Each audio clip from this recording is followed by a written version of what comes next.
Hey YouTube, here's today's project. We have a 2011 Volvo S60 with the 300 horse turbo 6-cylinder, straight 6, all-wheel drive. Very nice car. It's my daughter's car.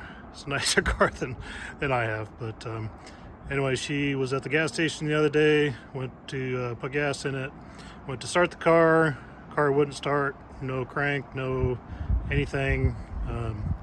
Tried a few things. My son went over, tried to jump start it, couldn't get it going, so we ended up having to tow it back to the house, unfortunately, for $400 for about 7 miles worth of tow. So I was going to look at it. The car was here, started fine. I drove it to work and back, 20 miles each way, ran fine, not sure what was going on. Then the next morning, wouldn't start. The battery was charged up. So I diagnosed it as a starter issue. So we're going to take the starter out and see what's going on. This is one of the P3 Volvos, I believe, that was during the Ford era in Volvo's ownership. Okay, so here's the starter. Just as I thought, look what that says right there. FOMO-CO, Ford Motor Company, in my Volvo. What? All right, well, let's take it apart, see what we got. 13 millimeter.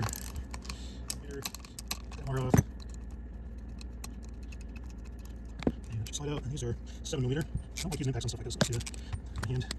This assembly.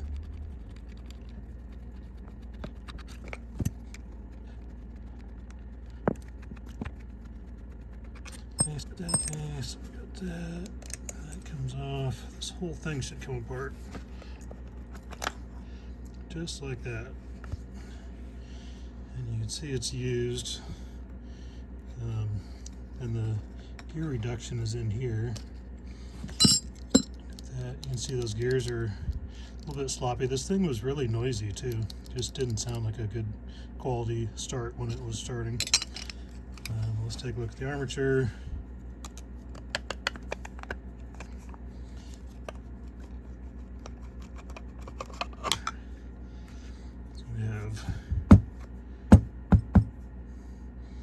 All that gackage in there, and then look at the armature in here. Look how dirty that is. I think that was probably causing my start issue, where it would work sometimes and not other times. We could probably take this apart and clean it and put brushes in it and all that, but this is my daughter's car. We don't want any problems, so I bought a remanufactured Bosch starter, which looks amazingly like the old starter, except it does not say FOMO-CO on it, so maybe we got a good one here. I don't know. But anyway, so that's what's going on with the starter. We'll put it in and hope for the best, but I think that Ford starter was giving us some problems. So to get the starter out, this is pretty simple. You jack the car up, 2 electrical wires and 2 bolts, comes right out. It's in the back of the engine, slightly on the driver's side where it goes into the transmission, of course. And I'm not going to show you how to do that. There's a bunch of other videos out there, pretty straightforward. You can do it in your driveway, no problem. So pull the starter out and see what we got. Okay, so here's a bonus tip for you. I got the the battery unhooked. We're going to put the starter in. The car is locked. Battery's not hooked up. So what you have to do is on your key fob on the back, you slide this little slide thing over, and then you have a key. And the key you can use to pop this cover off, and then you have a door lock, and then boom, there you go. So that's how you do get your door unlocked when you don't have battery power. Okay, we've got the starter in, and I'd like to give you a couple of tips here. First one is you should already know, disconnect the battery before you do this. That's a hot wire down to the starter. Tip number 2, do not wear a metal wedding ring. So if you take a ring between the hot lead and anything negative, it will short the battery through your wedding ring, which is not a good thing. It'll melt it'll melt your ring onto your finger. That's a bad thing. I've had that happen at work to someone else. And so please, these are just those little silicone. I'm not selling them or anything, but just non-conductive, safe. They won't, you know, they'll pop off if they get hung up too. So definitely something to consider there.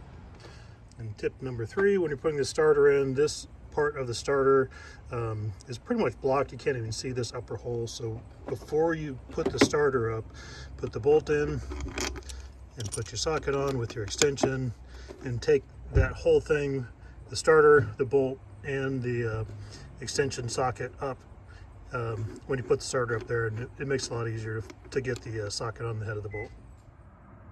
Okay, let's see if it worked.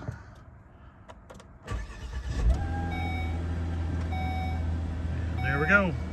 We're all good. I'll report back if anything acts up, but I'm pretty sure that was a problem. All right. Please like, subscribe, comment. Thanks. Bye.